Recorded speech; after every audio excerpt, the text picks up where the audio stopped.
The head, the tail, the whole damn thing.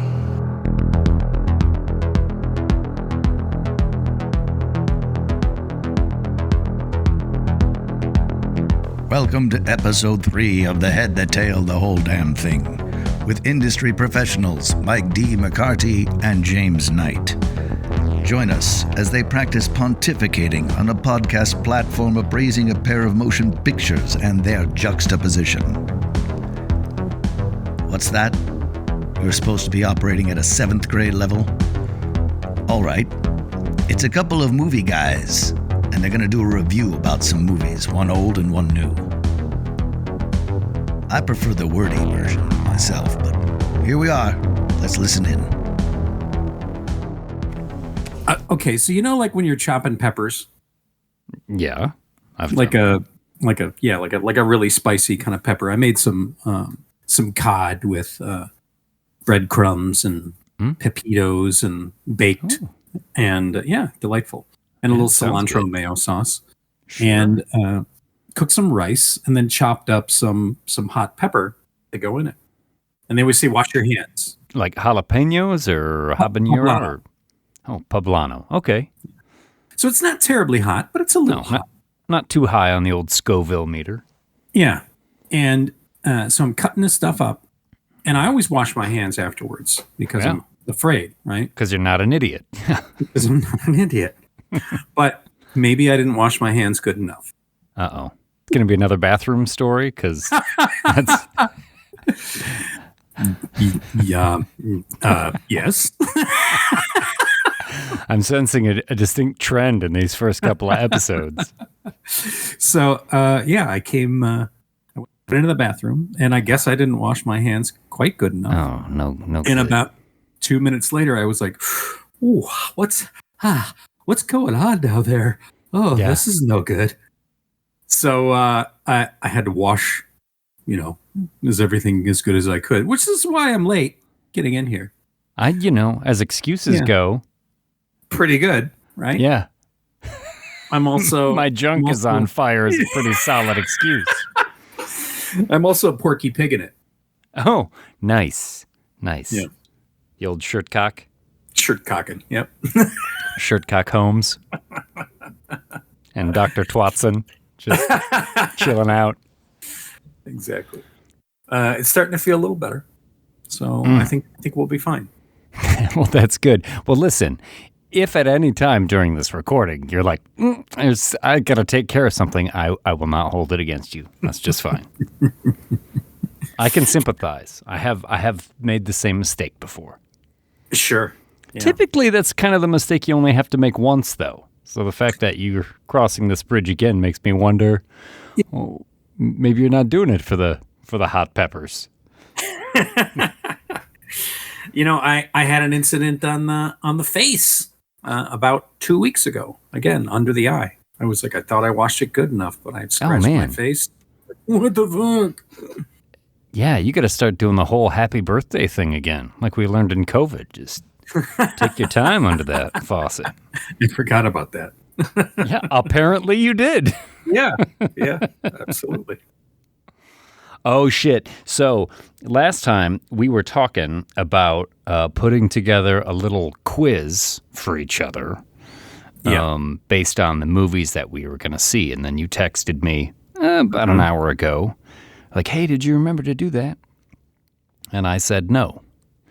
But I've been sitting here for the last 45 minutes, and I did it. Oh, how many did you write? Oh, I wrote down a good 7 questions. I thought I would take the best 5, and I can just fire them at you and see what you got. Make you tap dance a little bit. I have 8 questions. Oh, okay. 2 can in fact play at this game. All right. So wrong answers count as a black mark. Do we want to go 7 and 7 and see who scores better? Sure. Or do we want to try and pick the best 5 out of the 7? Let's go with the best 5 out of our 7. We'll keep it moving because I want to get talking about these movies. What do we got on the docket today? we are going to talk about the original OG 1979 Alien. Masterpiece. Masterpiece. And thanks for joining us today. We'll see you next week for the head, the tail, the whole damn thing. Yes, truly though, I mean, what are we going to say about that movie that hasn't been said already? It's so good. I made some notes, and to be honest, that was like 2 weeks ago. I don't remember what my notes are, so I'll open it up and I'll read them as we go. But the other movie is, of course, you guessed it, the new Alien movie, Alien Romulus. Yeah, in theaters now. First time I'd been to the movie theater in a little bit, but I went there just the other day to check it out. And there was a good handful of people in there with me, which I figured wasn't bad it's been out for a few weeks now. But there's plenty to talk about with that one. Absolutely. Okay, so you want to ask me one question? Ask you one question. So mine, I did not just stick to the Alien movies. I used Alien just in general as my launching point. So all of these questions are about aliens in movies or TV. Oh, okay. Throughout the decades. Interesting. So, now, yeah, I'm going to go way back. I'm taking it back all the way to the year 1951. In 51, okay. The original The Thing, sometimes known as The Thing from Another World, came out. Mm-hmm. Who played the titular monster in that movie? James Arness. James Arness, Marshall Dillon himself. Yes. I wish I had like a noise, like a buzzer sound to like cue in when I was ready. We could probably do it in post. I don't want to edit that shit in. All right, then from now on, we'll make our own beeping noises every time we want to ring in. Okay. You can go if I'm wrong. Okay, well, then let me just say, ding, ding. Nice. All right. This one I think is a home run. This is a no-brainer. Well, we'll see. In the original Alien, what is the name of the cat? Oh, Jones. Oh, hold on. That'd be Jones or Jonesy. Ding, ding, ding, ding, ding. Well done. Yeah, Okay. I watched Alien. We'll get into this with my 12-year-old daughter, and she was very concerned about that cat throughout the movie. So, good. Okay. All right. I'm actually going to stick with you in the year 1951, when I think one of the greatest science fiction movies of all time came out. Mm-hmm. That would be The Day the Earth Stood Still. Mm-hmm. Still a fantastic film. Mm-hmm. What is the name of the alien in The Day the Earth Stood Still? The big robot guy? No, it's not the big robot. Oh, shit. Michael Rennie played the spaceman in this movie, and his name was? I don't know. I mean, I know Gort, I think, was the robot, and Gort I know is the robot. Very good. For that, I'll give you a hint on this. Okay. It's the alien's name is the first word in the magic words in the movie Army of Darkness. Klaatu. It is Klaatu. Ding, ding, ding, ding, ding. Klaatu is the right answer. Very good. All right. Nice. Let's see. In the original Alien, what is the planet name? Oh boy. Man, I'm not They also say it a lot in Aliens. Oh yeah. I'll bet they do. Boy. Yeah, I don't know. I'm just gonna have to guess. Rigel? Is it Rigel? I know it's not Rigel. Oh. It is LV-426. LV426. My second guess. I should have. I should have said it. It was right there on the tip of the tongue. Yeah. All right. Burn me with one. Let's see. Okay. I will go now. I'm gonna push fast forward in the old Wayback Machine. Going to the year 1983. Okay. The TV miniseries V took America by storm. A huge ensemble of actors helped create this world, including one who is destined to become a horror icon in the very next year. I'm speaking, of course, of... Meg Foster? Oh, I'm sorry. Oh, wait, I know who it is. I know who it is. Oh, we're going to have to give you half a black mark if you can pull this off, just because you gave me Meg Foster first. Yeah. Freddy Krueger. What the fuck is it? I'm drawing a blank all of a sudden. We can't do that. I'm sure Jeopardy is going to sue us. So we need some other music. No, everyone's screaming at their fucking headphones right now. They are. What the hell is Freddy Krueger's this dude was an industry professional. Yeah, I thought he was cool. He doesn't even know. T-5. 4, 3, 2, 1.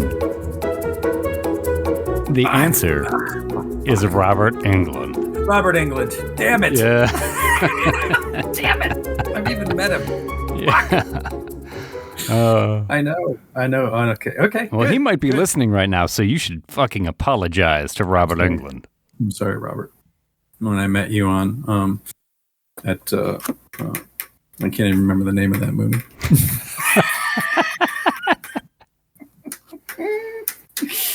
2001, maybe that was the name of it. Okay, time for another one. Lay it on me. In Aliens, what is it that Private Frost wouldn't mind getting some of?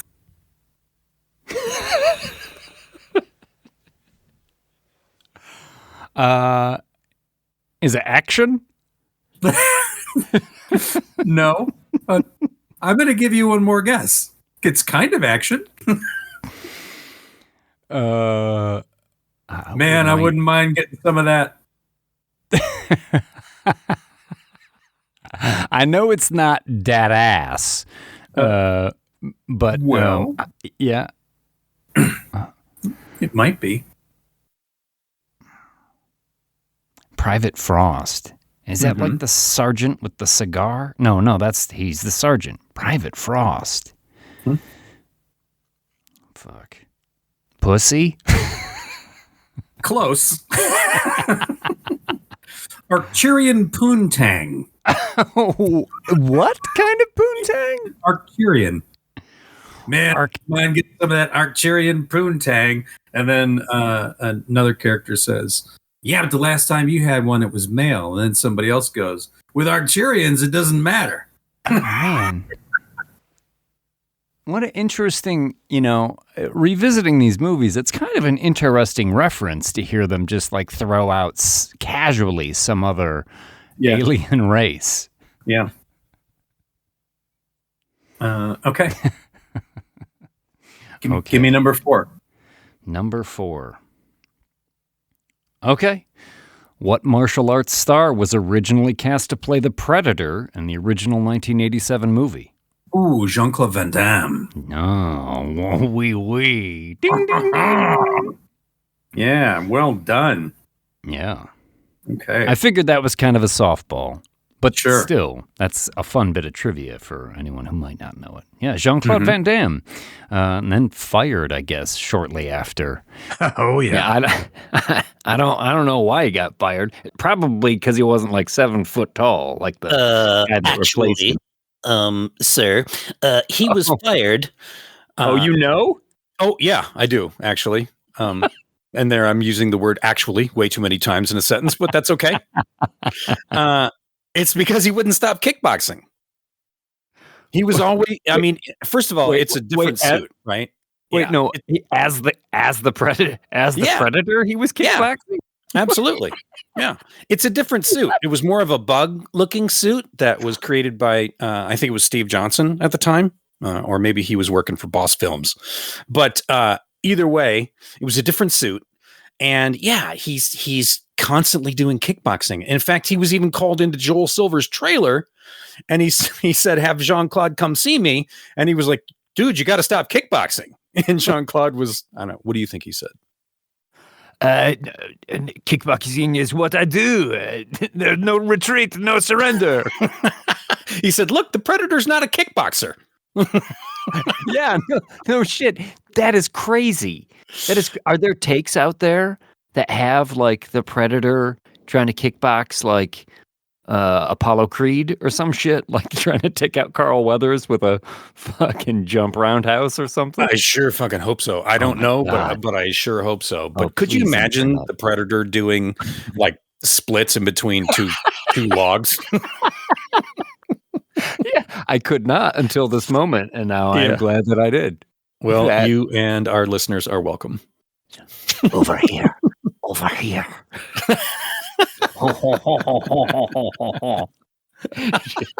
Just Belgian laugh echoing throughout the jungle. Over here. That is so good. Dude. Yeah. That's crazy.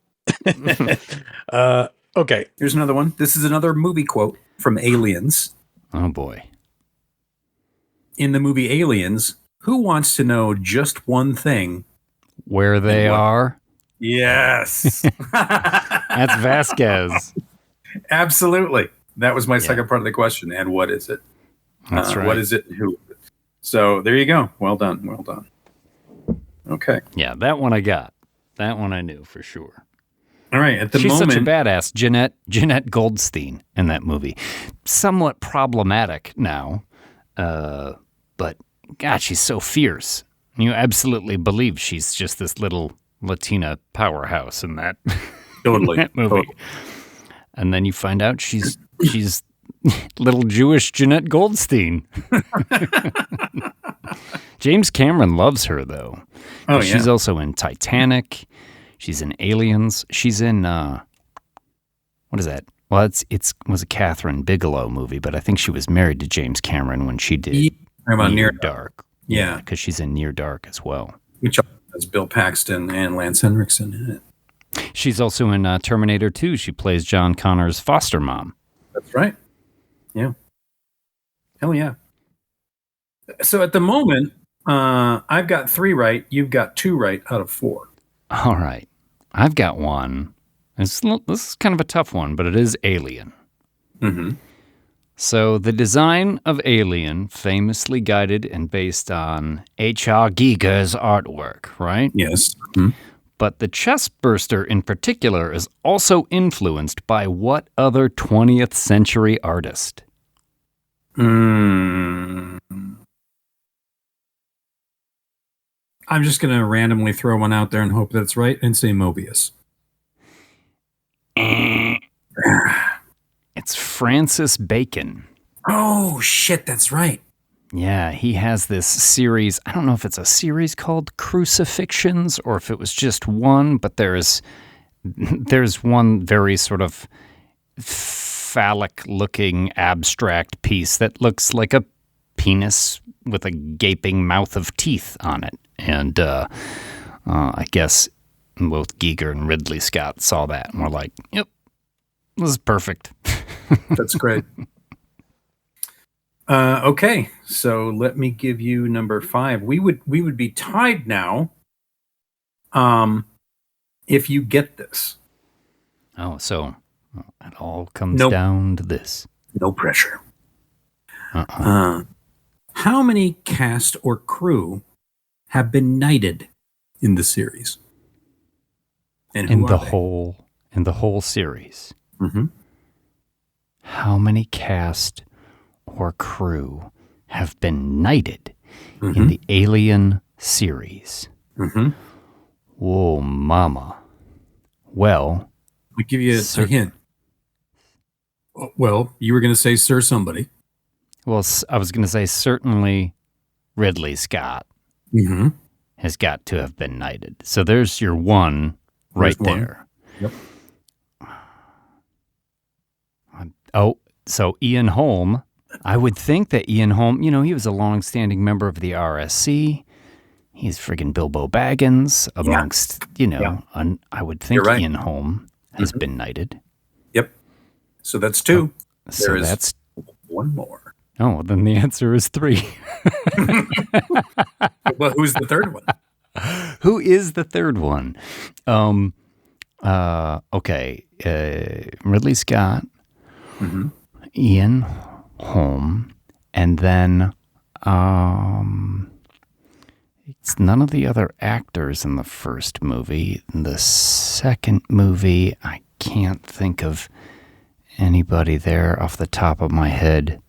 And Paul Reiser, probably not recognized by the Queen of England for his contributions to Britannia. It's not Paul Reiser. It's not Paul Reiser. The Queen loved Mad About You. She just didn't like how it ended, and she was like, I'm not knighting that son of a bitch. I don't know. You know what? I'm not sure. It's maybe somebody in Alien 3 I'm not thinking of. Not that I'm aware of. This could be one of these things where somebody writes it in and says, you got this wrong. Yeah, well, if it's like the DP or somebody, no, it's an actor for sure. Aliens. I mean, I'm looking at that whole cast in my mind of Alien right now, and you know what? I'm gonna have to throw up my hands and concede on this one, and then I'll kick myself when you say it. Sir John Hurt. Oh, of course, John Hurt. What the fuck is wrong with me? Why would I not? I'm looking at that whole cast of Alien in my head, and I guess I only had room for Yaphet Kotto. Like, that was... It's like, I don't think it's him either. You were thinking, Harry Dean Stanton wasn't knighted, was he? Yeah, no kidding. Sigourney Weaver, Tom Skerritt. For some reason... Well, we can get into John Hurt when we start talking about the movie. Yeah. Because I noticed something in particular about him this time around that I kind of never really connected before. So that means I lose. So I'm gonna have to get punished here with something. Maybe I'll have to spin the wheel of Uwe later on in the episode and find out what my punishment will be. Do we need to take a break before we slide into Alien? Sure. I guess. All right. Let's take a quick break, and we'll come back, and because there's certainly a lot to chew on with this one. All right. Be back in a minute. Sunday, the Ridgely Theater in Fort Worth had the biggest day in its entire history. It sold more than The Godfather, Close Encounters of the Third Kind, Superman, and Love Story. But the biggest surprise to theater employees is the number of parents bringing young children to see Alien. Did you know that this was an R-rated movie when you brought him? Yes, we did. Are you sorry you brought him? Yes, I am. Are you glad you saw it? Yeah. Are you sorry, sir, that you brought your son along to see Alien? No, ma'am, I think he should have seen it. It's something that he needs to know, that things like that could happen in life. That could be a true story based on, science. We never know what's going on the outside of the world. So we're back, ready to talk about a modern horror masterpiece that is 1979's Alien. But Mike, you found a little something there that you wanted to share. What was that? This is the synopsis from the Hong Kong bootleg DVD. And Hong Kong bootleg. Yeah. I know this is one of those things that's floated around the internet, but maybe not everybody has heard it or read it or seen it. So here it is. This is back of the box, Hong Kong bootleg. Alien. So if I was in Hong Kong and I was like, oh, what's this movie about? Yeah. This movie is about spaceship people get up from sleeping coffin and have eat. Computer woman finds strange noisings on planet and astronauts go to seeing. Astronauts find big elephant man who dead then find too many egg. Astronaut is possessed by egg demon, and new egg demon is come when eat bad noodle. 7 friends and cat all try to find egg demon before spaceship go home, but is hardworking. Who will life to escaping? Who is bad milk blood robot? Scream not working because space make deaf.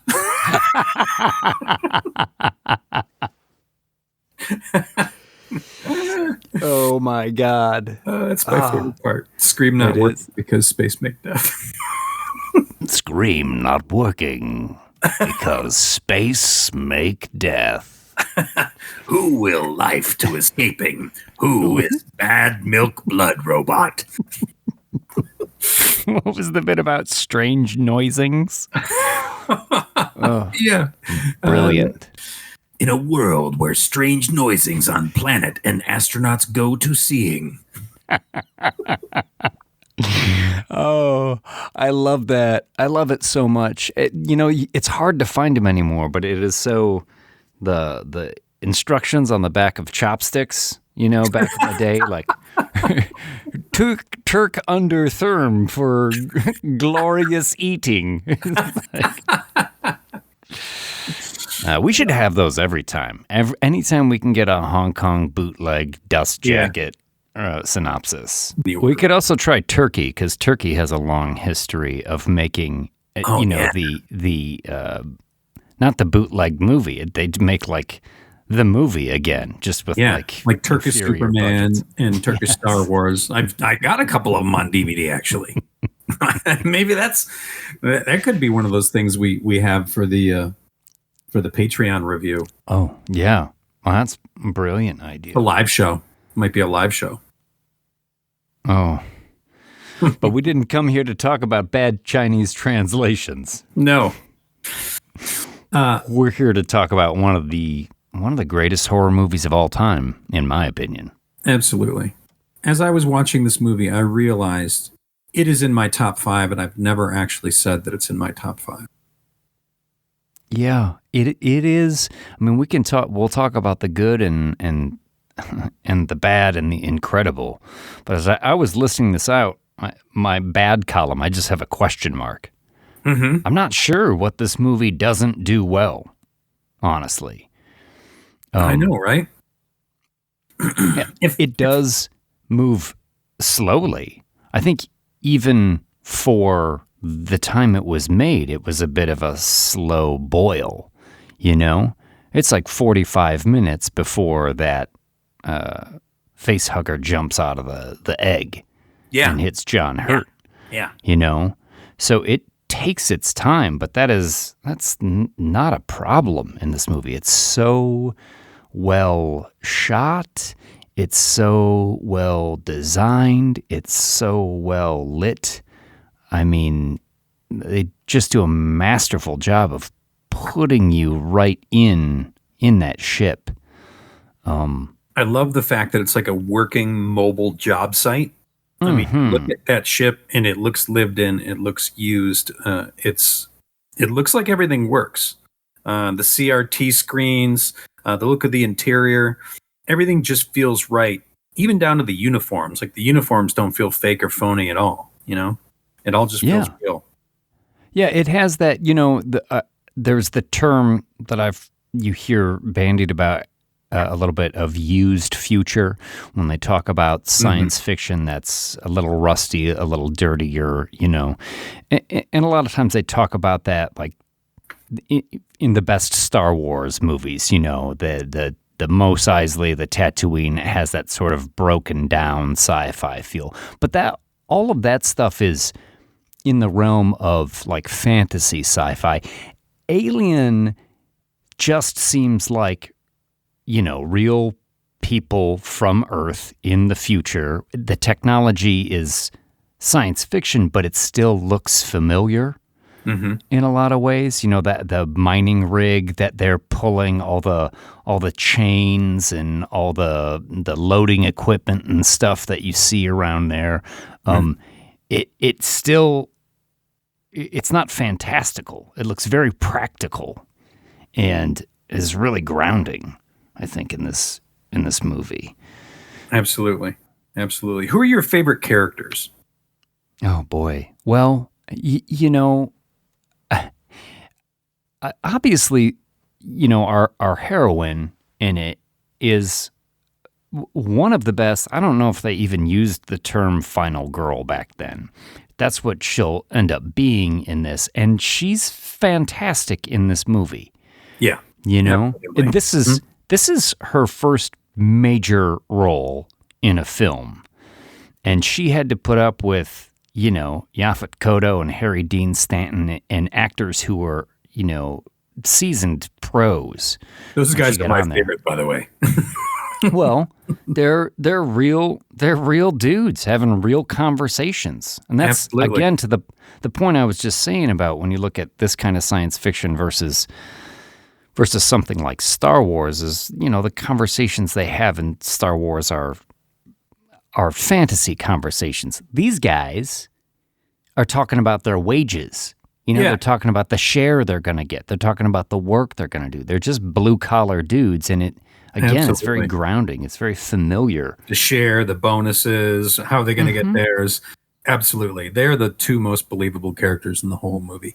And they just they play off each other well. And I've always loved Harry Dean Stanton. And I mean, obviously the first time I ever saw him was when I saw this movie when I was a kid. Now, I saw this movie when I was a kid on a subscription service called On TV.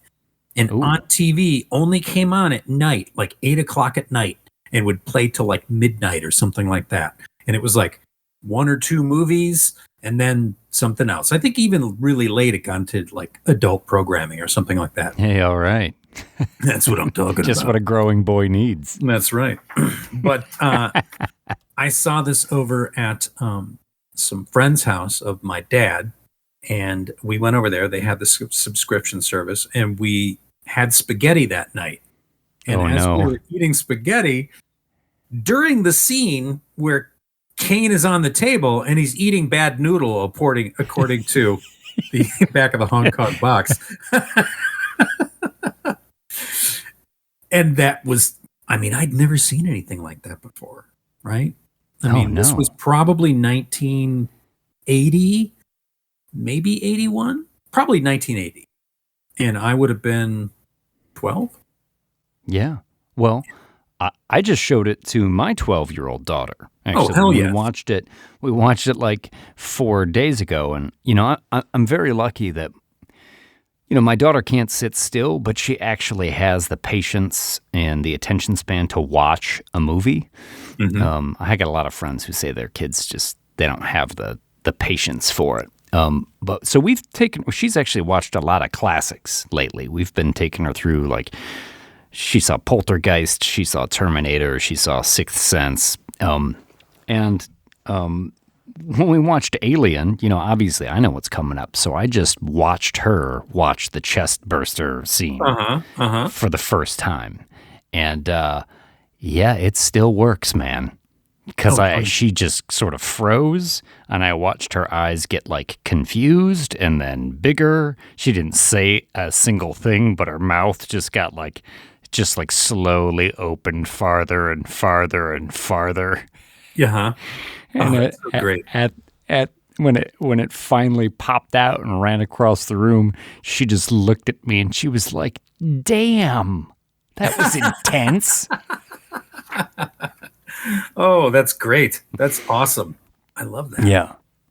Yeah, she was into it. And, you know, also testament to the movie is like it is slower paced, but Ridley Scott has he's got a real deft hand. They keep it moving, they keep it intriguing. And they keep you right along. What else did you think was good about this movie? What else stands out still all these years after it was made? I mean, everything is good in this movie. All the characters are great. All the performances are great. The effects, even though some of them are so simplistic, are fantastic. Like the acetone versus styrofoam when the alien bleeds. The acid, yes. Yeah, the blood acid hitting the floor. And I mean, you can see clearly that it's just silver painted styrofoam that they're dripping acetone on, and it's immediately eating right through it. But so effective, because like back then we're all like, what? And now, in an extreme close up, I mean, I know what it is. It probably still catches people. They don't follow it or understand how it's done, but so simple, so effective. Eating through on the floor after floor until it slows down. So great. The chest burster, great.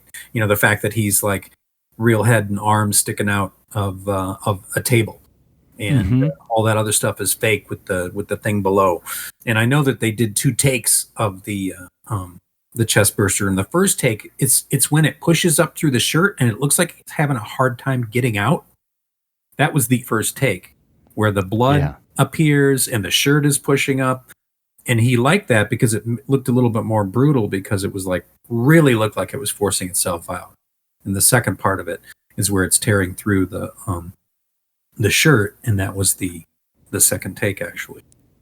And I think too, when they did the first one, because they had, the cast kind of knew what was coming, but didn't know exactly what it was going to look like and everything. Of course, John Hurt, he's there.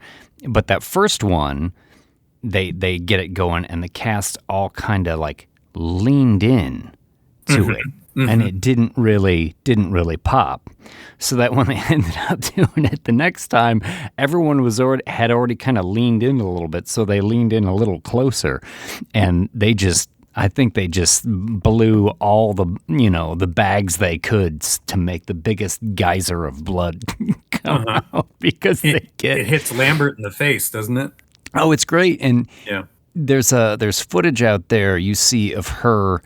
It didn't get used in the movie, but I think she was told like, yeah, you might get a little blood on you, and then she just gets like blasted, and she throws her hands up in the air, and she takes like a couple steps back. She ends up tripping over the bench behind her and going like, head over heels onto the ground. It's not in the movie, but there's footage out there where you can see her just like the shock and surprise is so much that she just goes ass over tea kettle right onto the floor. It's so good. Yeah. Awesome. To me, this movie it's like a perfect storm of screenplay, director, and really artist. Like those 3 people came to Dan O'Bannon's screenplay with Ridley Scott at the helm, and then Giger's art style that I guess O'Bannon had really championed after he saw it. And then once Ridley Scott, because Ridley Scott not originally supposed to direct Alien. That's right. Who was originally supposed to direct it? Walter Hill. That's right. Yeah. See, I knew if I asked that trivia question, you'd be all over it. So.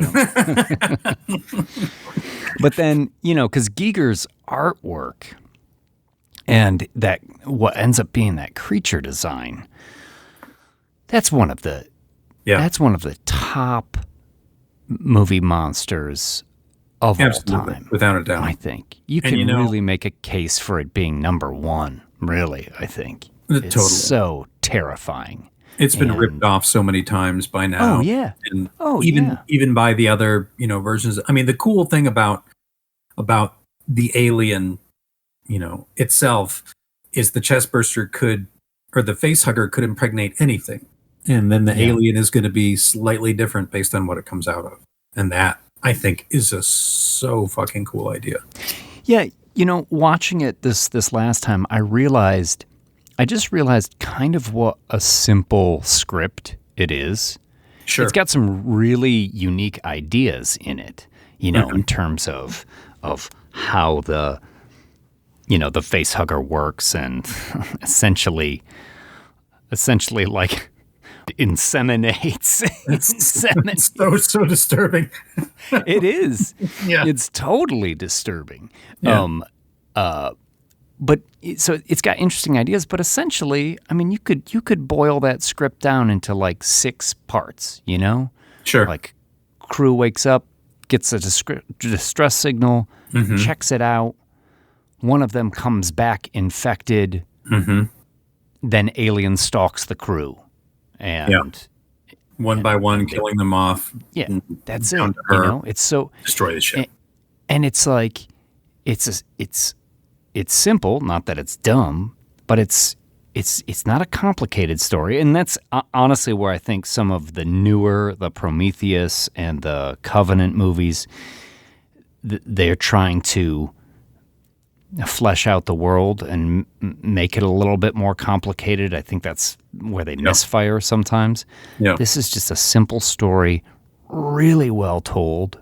The lighting in there's so many like flashing lights and strobing lights and mist and water and dark corners. There's a lot of water dripping in that ship. Like, what is going on with all that?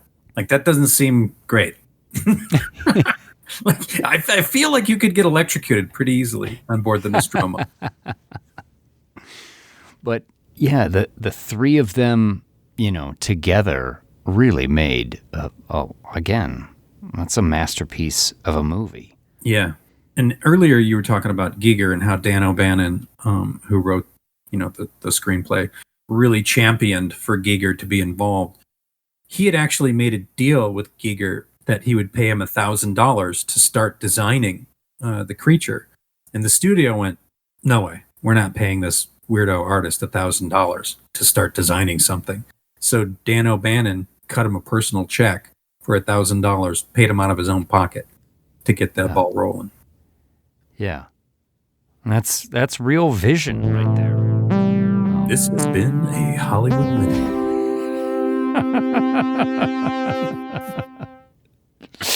Indeed.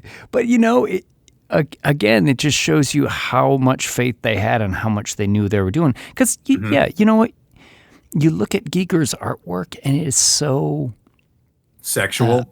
Psychosexual. Yeah. And then the movie is too. It really is. Sure. With the eggs and the face hugger, the phallic implanting a seed into you. Oh, yeah. There's and even like you look at that alien's head, and it is when it's crawling out of the side of the wall there too. That's a great shot. Oh, that shot where the pipe just starts to move, and you realize the alien. Yeah, well, it's set up really well in the design of that ship, which often just I don't think you notice it if you're not that familiar with the movie that the design of the walls and the pipes in the walls and the tubes in the walls, eventually it just matches the alien and camouflages it in there, which makes that such a good scare at the end. I'll mention one other scene that I really love the look of. It's when Ripley first learns what Special Order 937 is as she's quizzing Mother. Mm-hmm.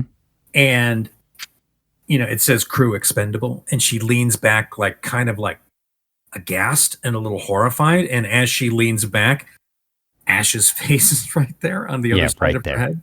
Such a great shot. Such a great shot. Yeah. And did you notice in that scene when she's talking to him, at the end of the scene, he takes a glass of milk and takes a drink. Yes, I did notice that this time. This was the first time I noticed it too. I was like, oh, bad milk. Evil milk robot. Yeah. I will say one thing that I'm not going to put it in the bad column, but I find it very weird, just in terms of the robot, is that when he ends up, throwing her around and he's going to take her out, he rolls up the magazine and tries to stick it down her throat, which is, again, the weird sexual nature of this whole thing. I'm like, what the hell is that all about? That is one of the things I was going to mention as the bad. I always had a problem with him choking her with a magazine. I wrote it as a note. Yeah, it's just so weird. Yeah, it really is.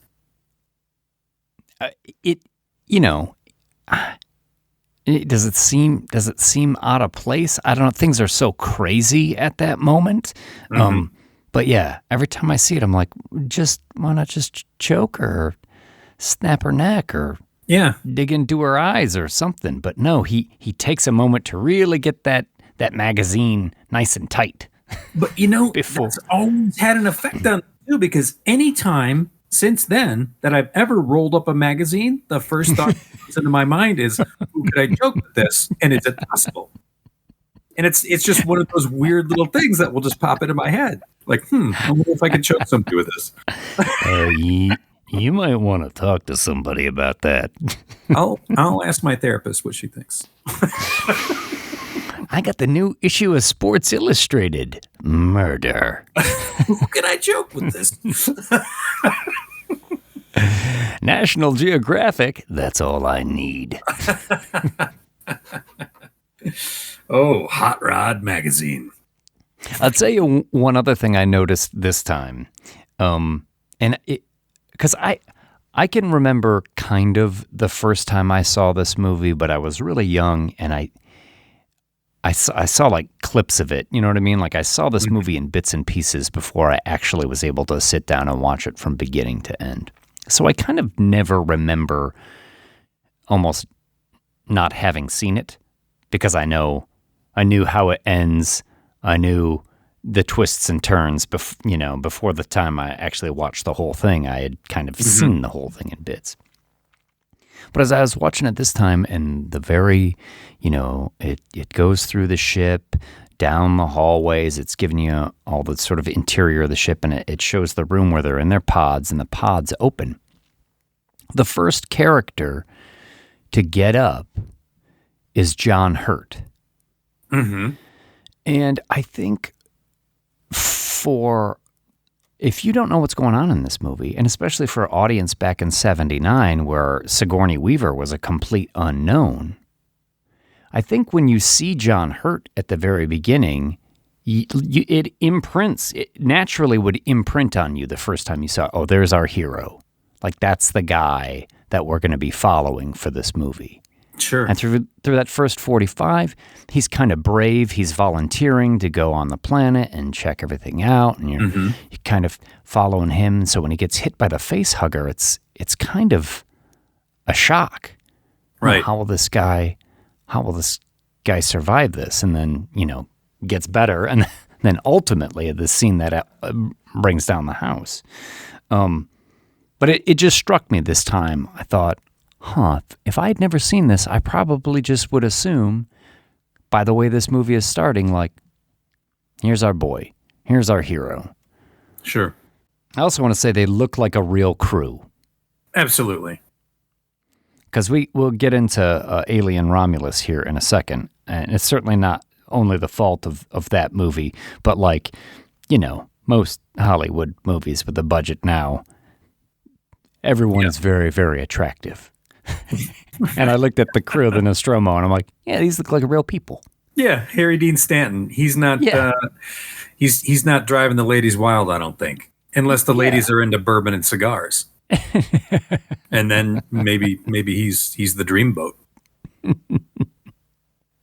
Why does a commercial vessel have a self-destruct? Oh, that's a great question.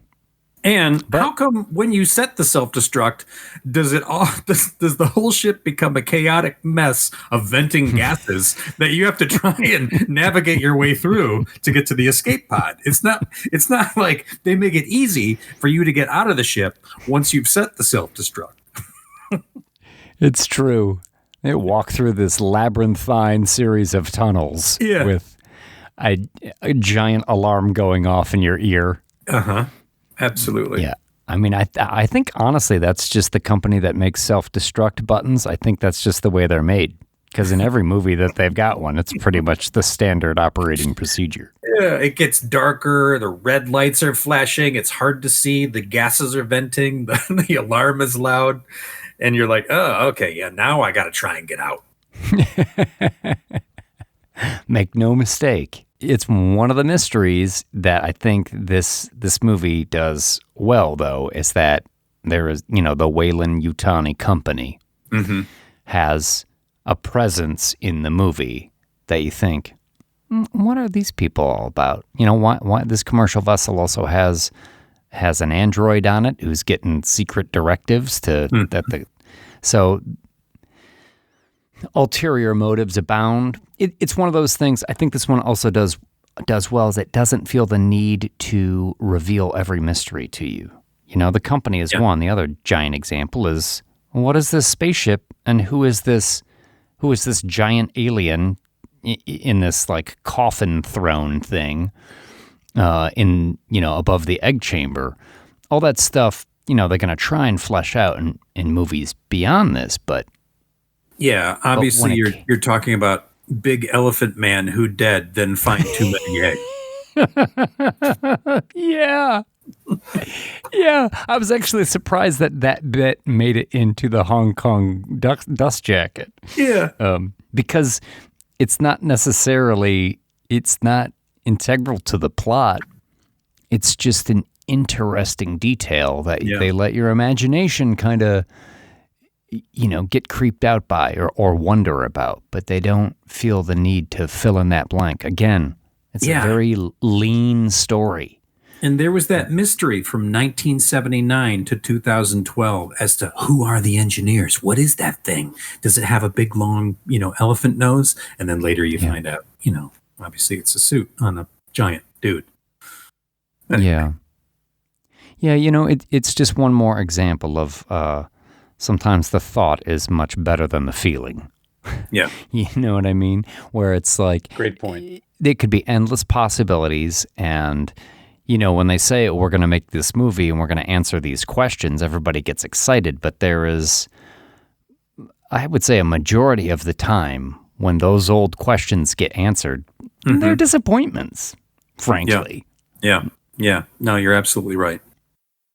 And one thing I will probably take from 12-year-old Mike McCarty to my deathbed is Ripley's panties. Yeah, I was just going to say, why don't her panties fit? Yeah. It's all part of the uniform. I guess so. But, she's just got that about an inch of butt crack hanging out there. And she's a very tall woman, statuesque, you could say. Yeah. I guess they just, Weyland-Yutani didn't have panties for 6-foot ladies. Her and Jo Beth Williams, best panty shots ever for young Mike McCarty. Poltergeist falling up the wall with the shirt going up the wall. Yeah. Basically shirt cocking. Yeah, that is a good one, actually. I think I know the answer to this, but how many chest bursters do you give Alien? Oh, it's 10 all the way. Absolutely. Couldn't agree 10 more. chest bursters. I mean, and again, made in 79. My 12-year-old just watched it, and she was into it the whole time. Hell yeah. So, it's one of those rare movies that like still holds up across the board in every way. Yeah, I agree. All right, I think we have done Alien enough. I think we spent a little bit more time on Alien than we have the other classic films that we've reviewed, but Alien's worth it. Yeah. We will be right back after this. Hungry? Thirsty? The refreshment stand is open with everything to satisfy your taste buds. Here's the menu: the hottest, freshest, crunchiest popcorn, each kernel popped to its fullest with that real movie time taste. Cold drinks, you'll find your favorite ice cold, tasty, and thirst quenching. And hot dogs, hamburgers, and candy too. Now a short intermission, so you'll have time to make your selection before the show begins. All right, now on to Alien Romulus. So moving away from the grand designs of the recent Prometheus and Covenant movies and taking the franchise back to what made it great to begin with, director Fede Alvarez helms a moody, tension-filled, haunted house romp, pursued, of course, by one of the most iconic monsters in film history. Now, it's far from the perfection of of horror masterpiece Alien and the equally perfect action follow-up Aliens, but Alien Romulus has enough of classic flavor to satisfy fans of the original films and place the franchise back in the space it belongs. I enjoyed this movie a lot. It is far from perfect, but I had a good time in the movie theater the other day. How did you feel about it? I have to agree. I went into it with a big expectation. It's got big shoes to fill. And, I have always liked almost all of the Alien movies. Alien versus Predator, forget about it. I'm not. I'm not. I don't even consider those movies as neither do I as part of either of those franchises. To be frank with you. Yeah, no, I 100%. And I heard a lot of good things about this. I heard it brings it back to the roots. It sort of gives you back what was scary about the series to begin with, and I really enjoyed it too. But that doesn't mean it was great. Yeah, there's some missteps, to be sure. Some missteps in conception and some missteps in execution. But the fact that, again, what we were talking about Alien as being a simple story, this one is pretty simple as well. It doesn't have those, the cosmic designs that Prometheus and Covenant are trying to flesh out the world with. This is just a group of people stuck in a, essentially what's a haunted house.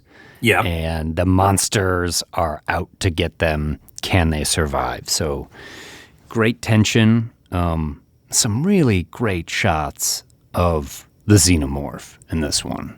Absolutely. And they used a practical puppet for a lot of it too. So it was less digital horse shit that we've seen, in more recent years.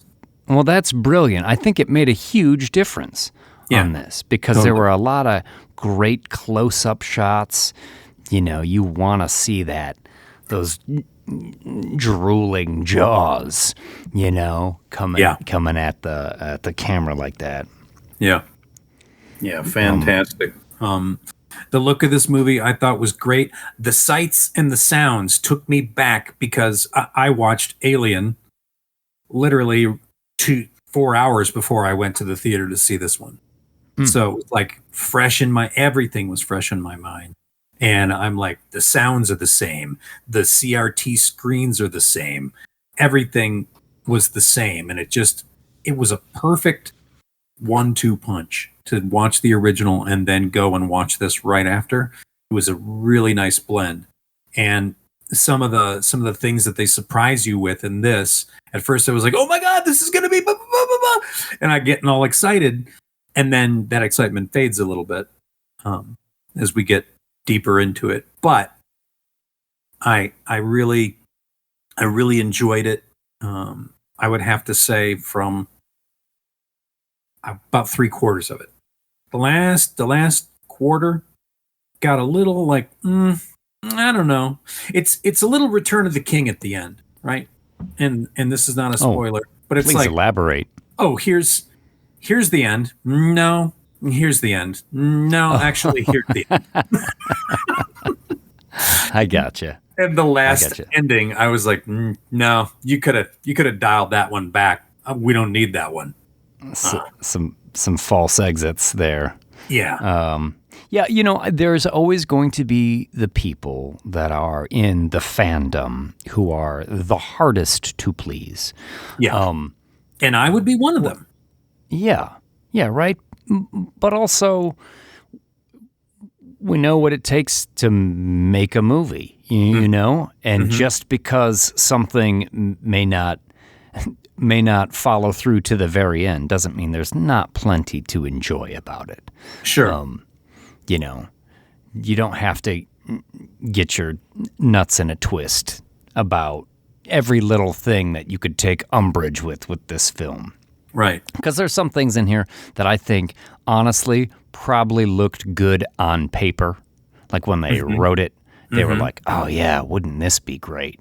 Yeah. And then when it came to the execution of it, there's some effects that weren't really there. Some things that took me out of it. No, I know exactly what you're talking about, and we're going to bring it up shortly. Sure, that made me question, like, why couldn't you have found a alternate way around this? And yeah, we'll get into it. But there's Fede Alvarez. I think I'm pronouncing his name right. He's from Uruguay, so I think Fede is right. Well, I thought he did a great job. There's a lot of tense scenes in this. Yeah, absolutely. It goes back to that, what we were talking about with Alien, that gritty, rusty sort of used future aspect of Alien. Of course, the lights and the sounds, as you were talking about, have such a huge. They play such a huge part in these movies, setting the tone. The flashing lights, the swirling siren lights, the strobe lights, the lights, shorting out and blinking on and off. Drinky bird on a table. Oh yeah, and there were plenty of little callbacks to Alien and Aliens that I saw. Yeah. Drinky bird on the table was a nice one. If you were going to rank this among the Alien movies, how would you go? Like I'll go. I'll tell you what mine is, and then you can tell me what yours is. I got Alien as number 1. Okay. Then Aliens, the sequel, as number 2. I put Romulus as number 3. Then I go Alien 3, the extended cut. Now I know most people hate Alien 3, but I really like the extended cut a lot. Then I would say Prometheus. Then Covenant. Then A Burning Pile of Garbage. Then Getting Dental Work Done. Then Alien Resurrection. Yeah. And then that scene in Casino where they beat the guy's head in with a baseball bat. Yeah.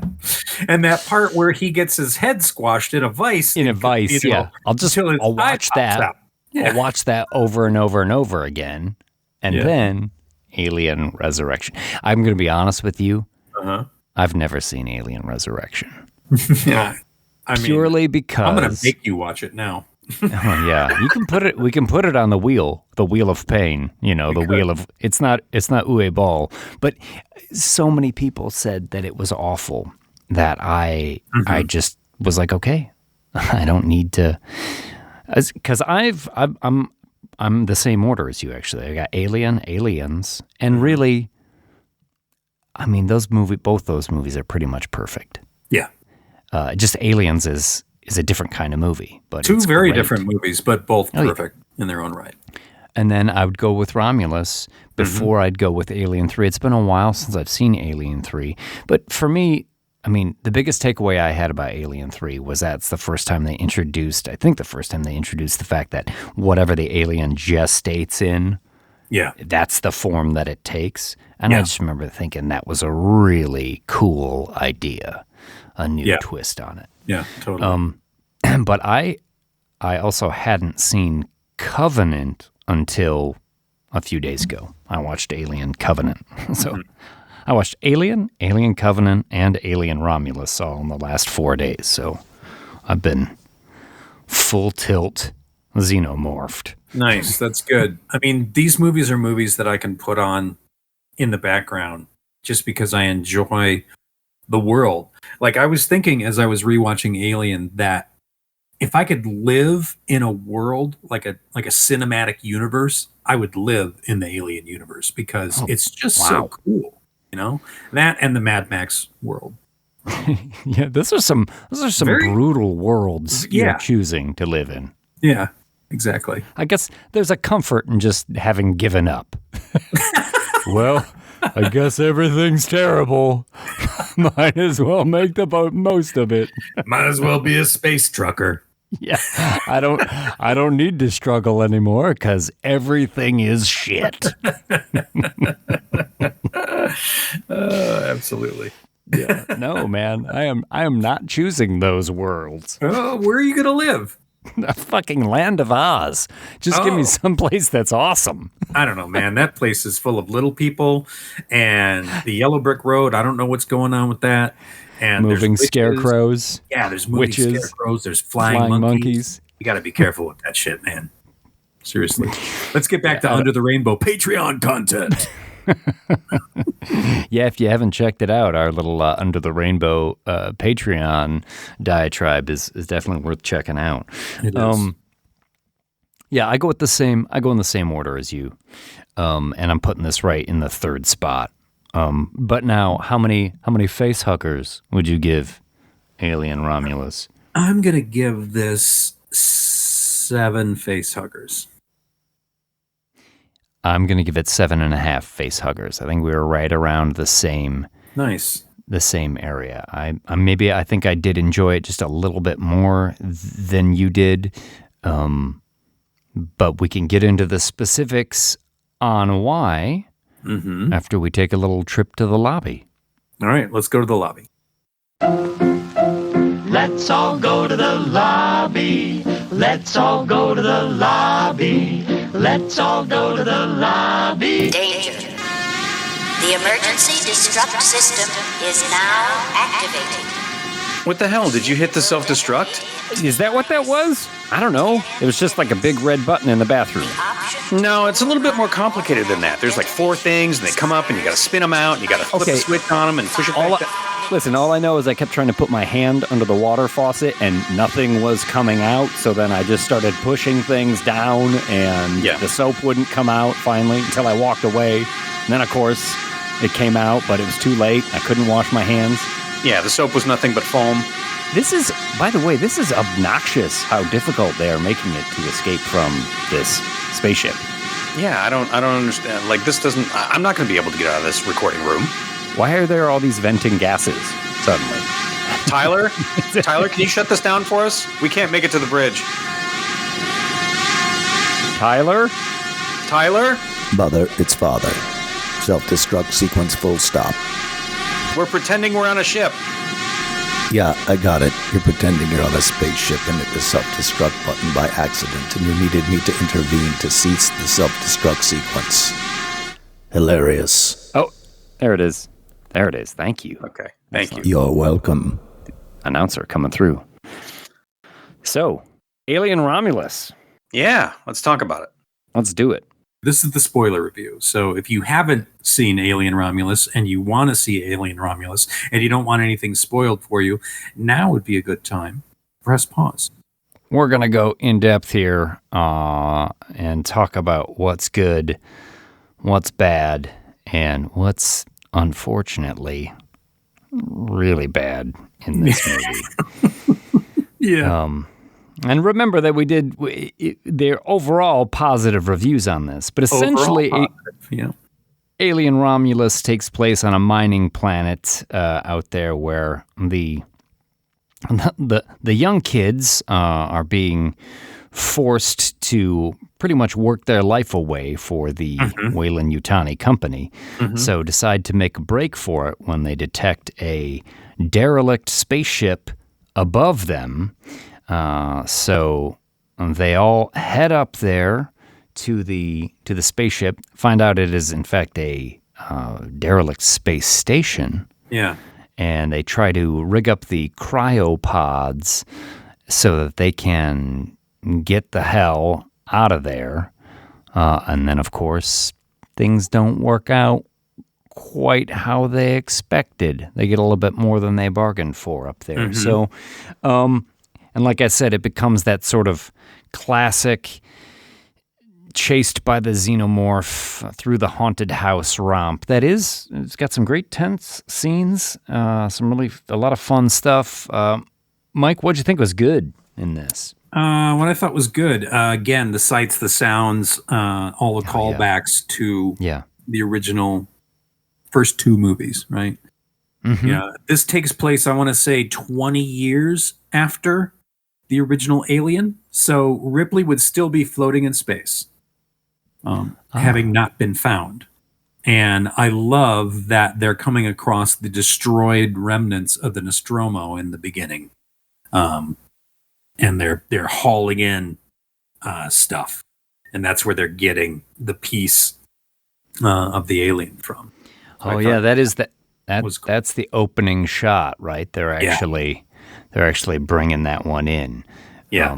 Yeah, it's a lot of interesting callbacks. Some of them were real subtle, like the little drinky birds. Mm-hmm. And then you had later on there was a scene where they find a couple pulse rifles, and you had that callback to the scene where Michael Baine's character teaches Sigourney Weaver, all about the gun, where it is. Yeah.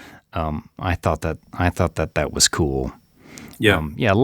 Of course, there's a lot of little shots that are direct callbacks to the earlier Alien movies.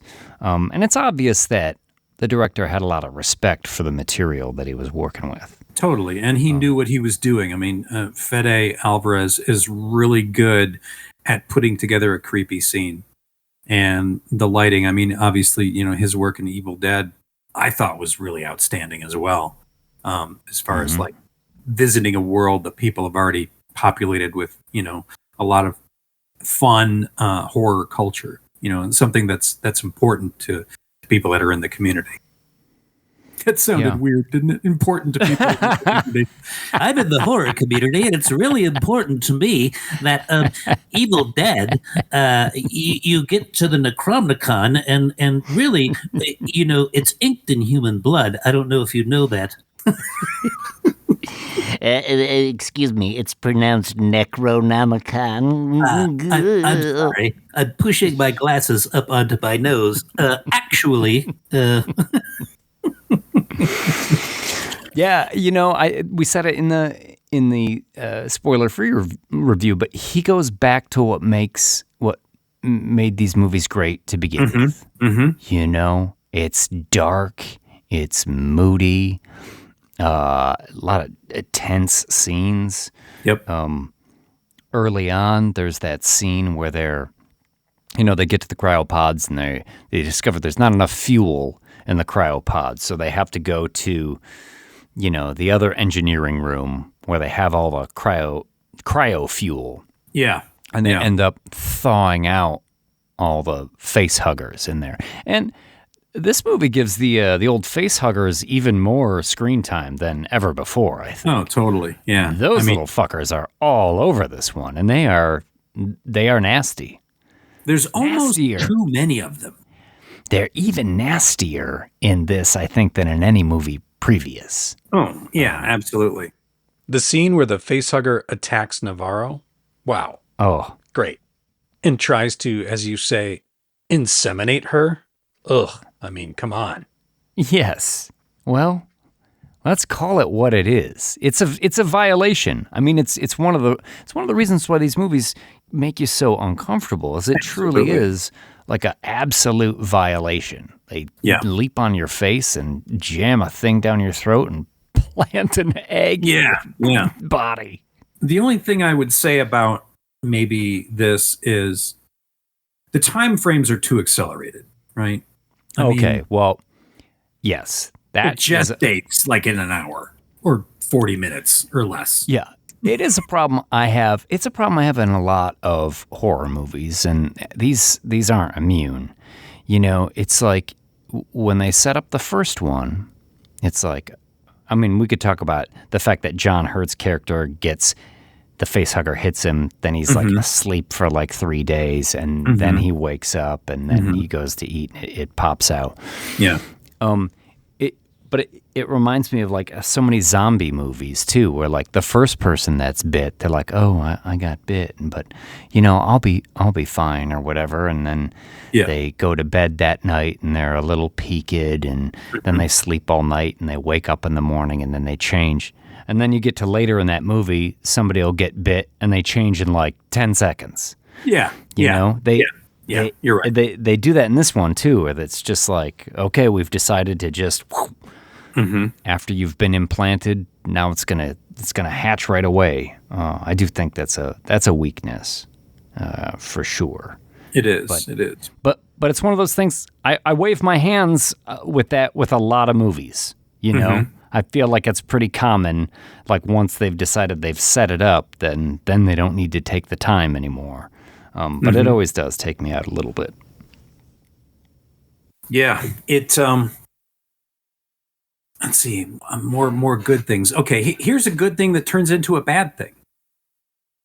Now, remember, I watched the original a couple of hours before I go to see this, and I'm sitting next to Tyler, our announcer, and they're in the lab, and they turn the android over, and they start to like plug it in, and I go, "Oh my God, is that Ian Holm?" And he looks over at me like, yeah, like we're both like super excited that we're getting an Ian Holm callback to Ash. Yeah. Yep. Super like, yes. Oh, amazing. Great. And then they just overuse the shit out of it. Oh, yeah.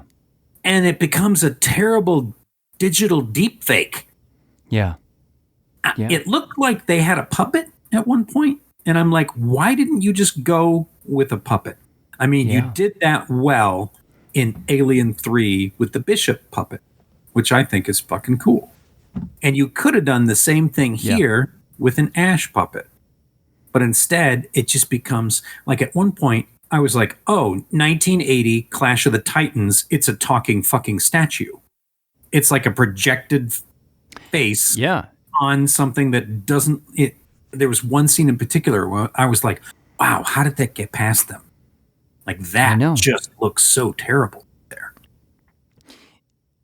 It is, it is terrible. And it's what I was saying before is I think this probably looked great on paper. Absolutely. When they wrote the script and they saw it and they were super excited about it. But it really, the execution is just not there. And it made me wonder a lot of things. Number one, God, why not just use a different actor? Just make it a different android. It doesn't have to be Ian Holm. You know what I mean? Mm-hmm.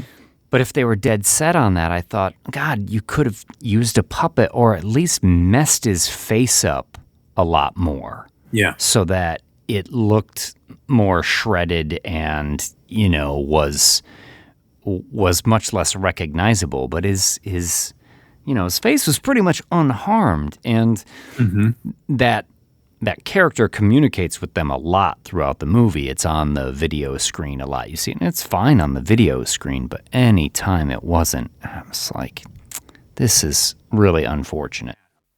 I mean, when I first saw the android on the ground, my first thought was Bishop, that it would be like a Lance Hendrickson android.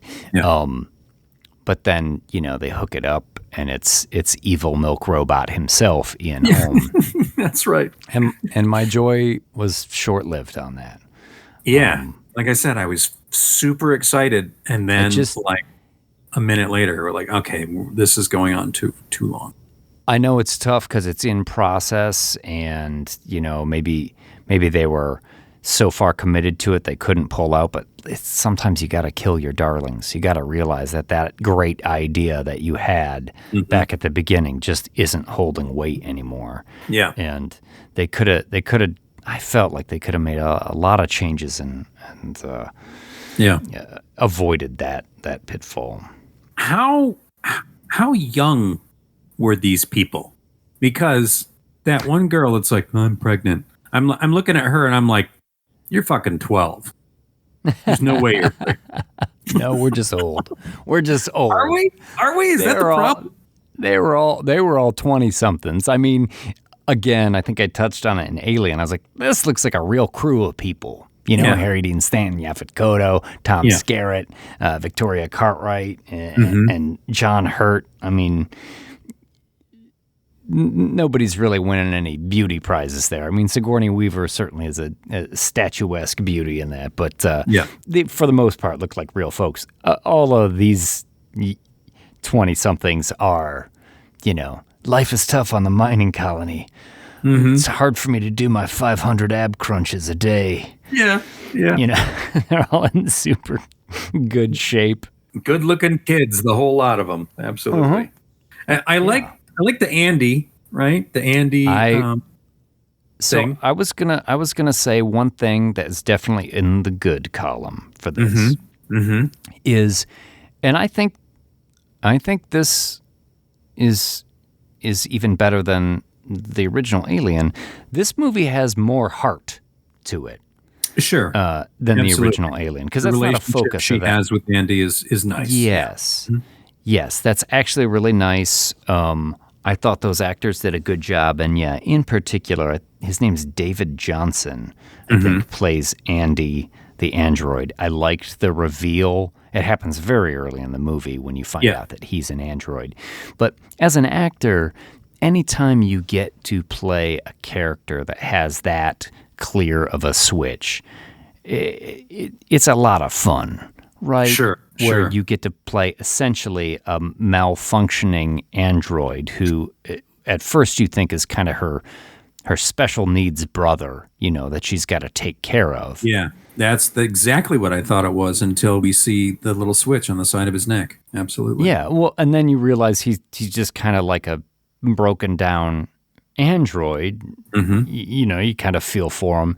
And then he gets the upgrade and he turns into a completely sort of different character in a lot of ways. Lots of fun, I'm sure, for that guy. And I thought he was great. As an actor, have you ever played a role like that? I've had roles where I switched from one to another, sure, but nothing as extreme as that. He got down his AI updated, and then all of a sudden he's talking in complete sentences with a much deeper vocabulary and not twitching anymore. I've certainly played characters who were lying and pretending to be someone they weren't, and then you realize later on that they're a liar and have other motives, but nothing as clear as what that guy got in this movie, which I thought, this would be a great role to get the take on. So I'm sure. And I had never seen him in anything before, so he was one of my real takeaways from this movie. I had a good time, and I was like, I really liked him, David Johnson. I don't know that I've ever seen any of these people besides Digital Ian Holm in something else. There's I think the guy who played Rain's sort of love interest, or the one that seemed like the sort of, the handsome, level-headed leading man of the group. I'd seen him in some things before. Because I have a 12-year-old daughter who likes to watch young romance movies and stuff. So I've caught some of that stuff. How do you think she would have reacted to this? I know you went by yourself, but are you kicking yourself that you should have taken her? I think she would have been fine, but here's the interesting thing about her. It's, the chest burster and stuff like that, she'll look at it as intense, and she's seen other horror movies that have moments that I think, oh, this might scare her, the clown from Poltergeist or other things like that. She's fine with all that stuff. But what really bothers her is people being mean. It's so funny, but that's the stuff that deeply disturbs her. So she would have been fine with the face hugging and the chest bursting and sure, but she'd be pissed off at those guys on the planet that are kicking Andy's ass, right? Yes. Yeah, the one guy who's constantly being a dick to Andy because he's an android and stuff. She would have had problems with that. Yeah. Well, I got news for her. She's right. Yeah. Well, that's the real shit. I think she has a clear idea of what's fake, what's fantasy, sort of gore and silliness, and then but when people are just being mean and being dicks, realistically, she can't take it. What were you going to say? Go ahead. I was going to say, what else did you not like in this movie? There's one part that I don't know that I don't like it. I'm a little on the fence about it, but we talked about the sort of psychosexual elements of Alien that are present, you know. Mm-hmm. And this movie went even deeper into that. And there's one point, I mean, you've got like the face hugger, and at one point they peel it off her face and you see it's like long tube come out her throat. It's so gross. It really was fucked up. Yeah. Yeah. But there was one moment where she finds like the space cocoon, and it just looks like a giant vagina. Oh yeah, I'm talking about. Yeah, It's stuck on the ceiling, and it's kind of a pod cocoon thing, and it just looks like it's like so labial. Like, yeah. My goodness. And it's giving birth to the alien as it's coming out, and gives birth to it. Uh-huh. So there are, and then of course you've got the woman who is pregnant, and as soon as she's like, "Oh, it's not what you think. I'm not sick. I'm pregnant." I think I laughed out loud in the movie theater. Like, oh. I think I did too. Because you just know that's no good. Yeah. And she injects herself and then will later give birth. Mm-hmm. So, good or bad, I find myself still on the fence that they went sort of even more obvious with it. Mm-hmm. And it's not like it was shrouded in mystery before. I mean, that chest burster looks like just like a penis with teeth coming out of jars. Yeah. But when I saw the giant space vagina, I was like, all right. Uh-huh. Going for the gold this time. What I really didn't like is the final Return to the King ending, where she gives birth to that thing. Yeah. Now, I thought in Prometheus, when Numi gets into the med pod and does a C-section on herself to get that thing out of her, that is a great scene, right? That is a great scene. Best scene in that movie, I think. Yeah, absolutely. And that thing they pull out of her is super cool. It's very tentacled and you know, it grows pretty fast, a little too fast like all these alien things do. But this one, as she gives birth to that one thing, I'm like, okay, this is kind of cool. But then it turns into that thing they're calling the offspring. So it looks sort of like a stretched out version of an engineer. And that thing just looked stupid as fuck. Yeah. And I was not a fan of it at all. I was like, oh, you had me up until this point, and now I'm angry. Yeah. Now I'm like, no, this thing sucks. Like, this isn't, it's not scary. It's just weird. And it reminded me of the movie you haven't seen, Alien 4, which has a terrible creature in the end. You know, no offense to all my friends that worked on it, but I don't like the look of that thing. And in Alien 4, spoiler alert, it gets sucked out a hole, just like this one kind of is, but it's a small hole. So it's like being noodled out. And then like bit by bit. And that thing is just goofy looking. And this reminded me of that movie. And because I hate that movie so much, that might be why I despise the end of this movie too. Other people are like, it wasn't that bad. And I'm thinking, nah, it reminded me of, you know, I would rather be having dental work or a burning pile of garbage than watch that. Yeah, I think maybe this is where I like the movie a little bit more than you, but I am in pretty much agreement with, I hated that weird Slender Man looking goofus at the end. You know, again, the fact that they allow that thing to grow so fast, because it became like 12 foot tall all of a sudden. 30 seconds. Yeah, which, I mean, you know, these are movies. And in a movie, I am willing to suspend my disbelief to have a good time always, but there are limits, and this one was testing it. I knew for sure when that woman injected herself, I'm like, okay, so when this baby comes out, it's going to be horrifying. Yeah. And it was really the final form and the final direction that it took that I ended up it just fell flat for me, especially in a movie that really had some nice tense scenes in it.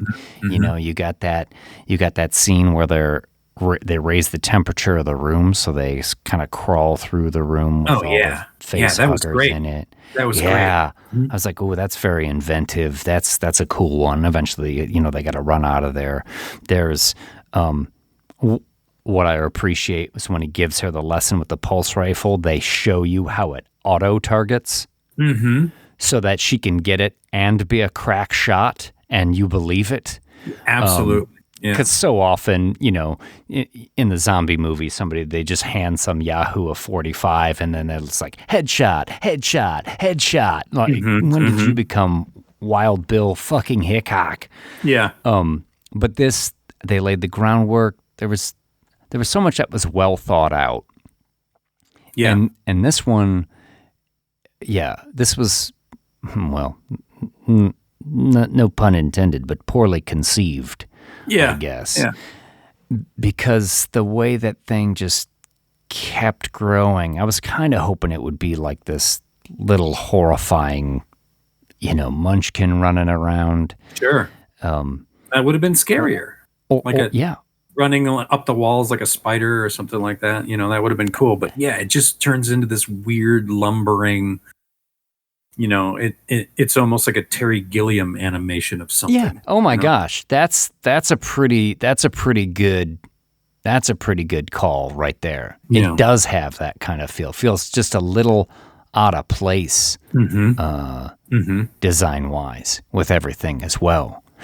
There was a part of me too, to make the second V reference during the podcast.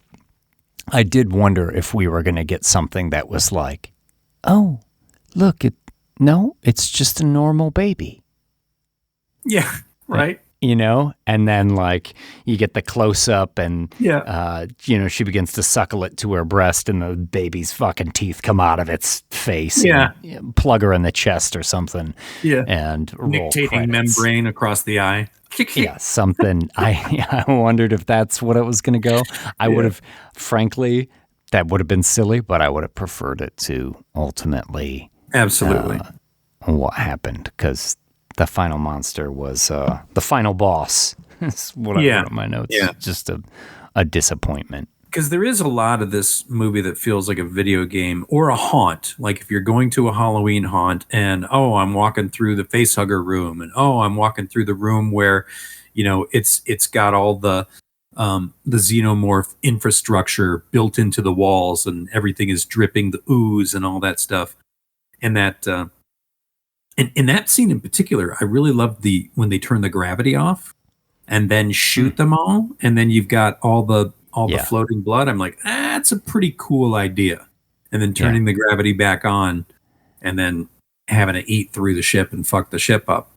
I also love the ticking time bomb of the decaying ship going into like the asteroid belt. Yes. I mean, we can talk about effects, that didn't work when we talk about that final boss. But I really loved that ship getting slowly ground away by the ring of the planet. I think that's what it was that was doing it. And those shots. And it was cool because like when they escape, I don't know if you even noticed this, but they escape the station and they're in the shuttle when they, they put themselves in the pods. And the woman gives birth and everything. They're off the station.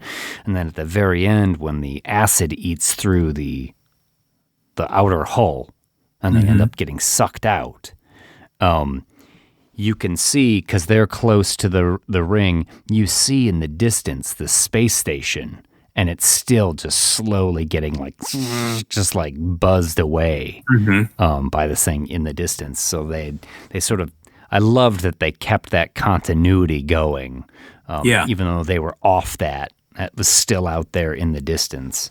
I thought that effect was great. I am looking forward to seeing this movie again.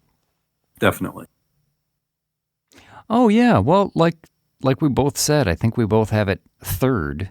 Yep. In the Alien canon there, and I solidly in third for me. Despite the ending and the Ian Holm that just wasn't executed that well.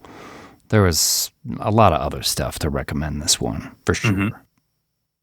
Well, let me ask you this question. What do you think Gene Siskel would have said about Alien Romulus? Oh my gosh. Gene wouldn't have liked it. You know, he would have... No, he wouldn't have liked it. What would he have said? I have it right here in my very hand. I have asked AI Gene Siskel. Oh my God. What have you done? What have you done? What's his review? AI Gene Siskel says, Alien Romulus is a visually stunning but narratively overstuffed addition to the Alien franchise. The film's atmospheric tension and industrial design are reminiscent of Ridley Scott's masterpiece, but the storytelling is convoluted and the characters feel like mere spacefaring fodder. The alien itself remains a terrifying creature, but its appearances are too fleeting, and the human cast is given little to do but scream and scurry. Overall, a middling entry in the series. 2.5 out of 4 stars. Yeah, that seems about right. Please note that this review is purely fictional and intended to capture the spirit of Gene Siskel's critical style only. Yeah, I feel like you're going to capture his spirit for real. Be careful. You don't know the forces you're playing with here. We love you, Gene. Or do we? Oh, truly. Titan of the industry. Gene Siskel. Indeed. Chicago Sun-Times. Was he Sun-Times or Tribune? I don't know. How dare you, sir? You're going to get the ghost of Roger Ebert on us now, too. He's still around, isn't he? No, I don't think so. Okay. Let me ask the internet. Gene Siskel, American film critic, Chicago Tribune. Yep. So Sun-Times would have been Ebert. Is there anything else? Any final word that we want to put on Alien Romulus before we enter our sleep chamber once again? The cryopod. I was just thinking about what Gene Shalit would have said, because I asked the AI that too. Oh, yeah? Wow. Dipping into the gene pool. Completely dipping into the gene pool. Yeah. We should just, we'll find every critic whose name is Gene and start posting their reviews along with ours.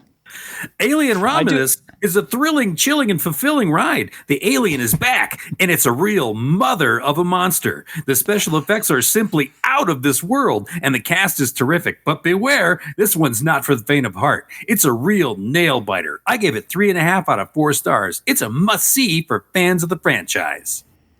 Oh, shit. Please note that this is in no way a representation of the actual Gene Shalit, yet AI posing with his puns and lighthearted style. Gene Shalit, what possesses a man to be like, I'm going to dress like Groucho Marx, who just got electrocuted? Like, why? What was he thinking? He's like, you know what'll go good with this nose? A big mustache and glasses. It's like... Gene, you're gonna have to do something a little different. He looks a little like that costume, the nose and mustache glasses. Totally. In fact, maybe that was a Gene Shalit costume when it first came out. All these years you thought it was Groucho Marx. Yeah. You were wrong.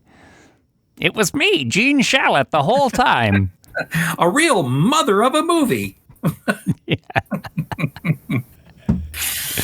Oh, hell yeah. I think that's all I got for Alien Romulus. That's good. Now, dipping into the gene pool is a good way to send this one off, I think. Yeah.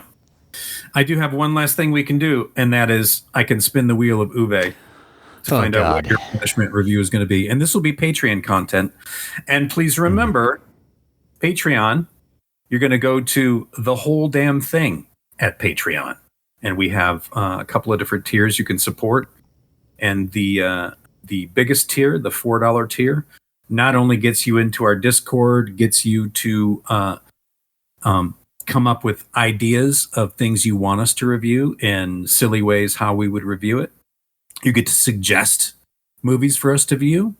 You get to vote on movies, and you also get VIP status, which brings you into the screening room for when we have watch-alongs, live show watch-alongs, where it'll be like Mystery Science Theater, where we just talk shit through something. So let me spin the wheel and see what the very first full Patreon show is going to be dedicated to. Uwe Boll, the wheel of Uwe. Okay, are you ready?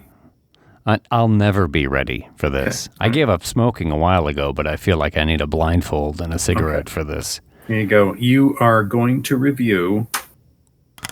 Oh, I hear it spinning. Yeah. I just shivered again thinking about it. It's House of the Dead. I'll be honest, I'm glad it was House of the Dead. Yeah. Do you know have you seen House of the Dead? You know, I haven't. I have not seen that one. Oh, Jürgen Prochnow of The Keep and Das Boot and the David Lynch Dune. Uh-huh. Oh, you're in for a treat. I saw this movie theatrically, and I was visibly upset. You saw it in the theater, huh? I did. I didn't know. At the time, I didn't know. I was like, fun zombie video game movie. He's the king of video game movies. Yeah, but like now they're actually making video game shows and content that's pretty good. Mm-hmm. But all of his are absolute dreck. Yeah. Yeah, let's see. When did House of the Dead come? House of the Dead. 2003. Oh, man. I have played the video game, though. Sure. So I feel like I know what I'm in for a little bit. Yes. Hopefully people are, like, shooting hatchets away with a machine gun. That's always my favorite parts. A hatchet flies at you and you just shoot it out of the air with your giant M16. Maybe. I don't remember. I might have to watch this with you. Okay. Well, this could be fun because I'll have to ask you questions about it. The question is am I going to make you do a German accent most of the time? Yes, I will dust off my German accent for the House of the Dead. The House of the Dead. Yeah. And also. Und Isla de Morte. It's Island of the Dead. Oh, is this where the house is on? The house is on the island? The house is on the island of the dead. Oh. The House of the Dead on the island of the dead. Yes. And Jürgen Prochnow. So when we are sending our mail, send your mail, P.O. Box of the Dead, House of the Dead. On the island of the dead. In the Dead Sea. I can't take it any further than that. All right. Sometimes it's got Clint Howard in it too, just so you know. Oh, Ron Howard's brother, Clint Howard? That's right. Yeah. I feel like Clint Howard has been in a few Uwe Boll movies. They must be buddies. Oh.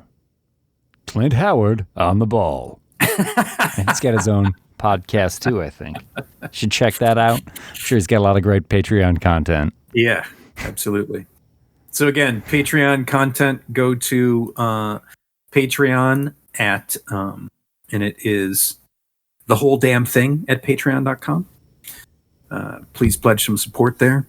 Send us email at thewholedamnthing13@gmail.com. That is also our PayPal if you just decide you want to drop a whole bunch of money into the mail because you're like, wow, these guys are great. And, I would really like to give a lot more money than what they're offering on Patreon. Who knows? Maybe they'll do something special.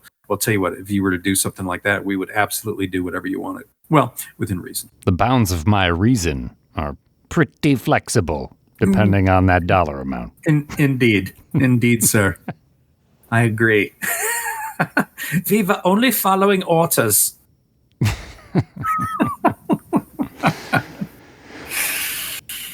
All right, my brother.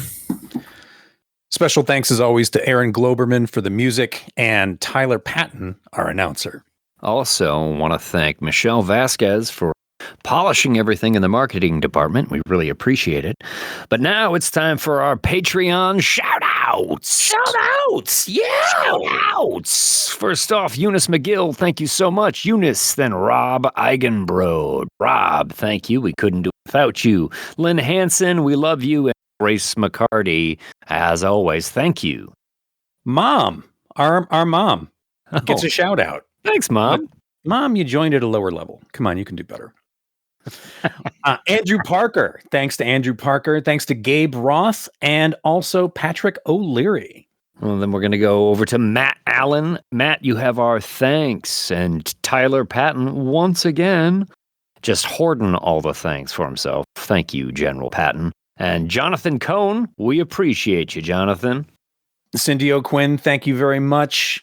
James Marshall, thank you. And Lindsay Wolf.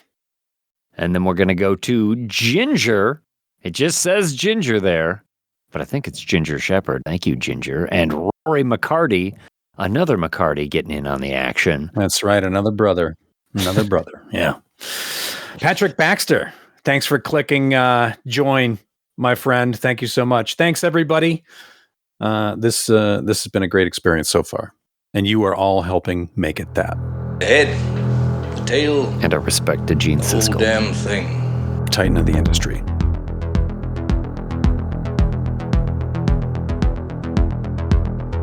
And so ends episode 3, Alien and Alien Romulus. Wow, they really Return of the King to that ending, didn't they? I thought it would never end. But here we are. Join us next time when we review Longlegs and Manhunter. I mean, they just wouldn't finish. It was like they just kept going on and on. And I don't appreciate the announcer voice. That's my thing. Who do you think you are? Don de La Fontaine? Yes, I'm still going here because I wanted to Return of the King myself as I continued on. Here on The Head, Tail, and the Whole Damn Thing.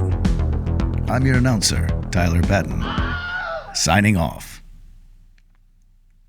We'll see you next time, that's for sure. Sayonara, sucker.